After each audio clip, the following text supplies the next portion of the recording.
मैं नमस्कार संजना यादव अपने यूट्यूब चैनल पे आप सबका स्वागत करती हूँ। दोस्तों एक मैं नाच गीत लेके आई हूँ। अच्छा लगे तो लाइक सब्सक्राइब शेयर कमेंट जरूर करिएगा दोस्तों। तो बने रहिएगा हमारे चैनल में, तो प्यार दुलार ज़्यादा ज़्यादा दीजिएगा। तो चलिए सुनाते हैं कैसा लगा। आजोरिया के रात पिया कहवा डेरैला, आजोरिया के रात राजा कहवा डेरैला, आजोरिया के रात पिया कहवा डेरैला। दुअरे पे ससुर सोमाय अंगने में सासू, दुअरे पे ससुर सोमाय अंगने में सासू। आटरिया पे हम पिया कहवा डेरैला, आटरिया पे हम पिया कहवा डेरैला।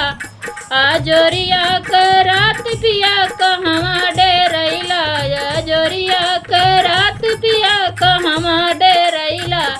दुअरे पे जेठ सोमाय अंगने में जेठनी, दुअरे पे जेठ सोमाय अंगने में जेठनी। कोठरिया में हम पिया कहवा डेरैला, कोठरिया में हम पिया कहवा डेरैला।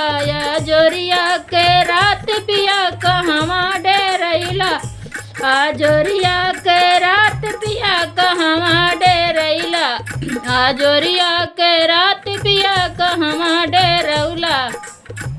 दुअरे पे देवर सोमाय अंगने में देवरानी, दुअरे पे देवर सोमाय अंगने में देवरानी। सेजरिया पे हम राजा कहवा डेरैला, सेजरिया पे हम राजा कहवा डेरैला। आजोरिया के रात राजा कहवा डेरैला, आजोरिया के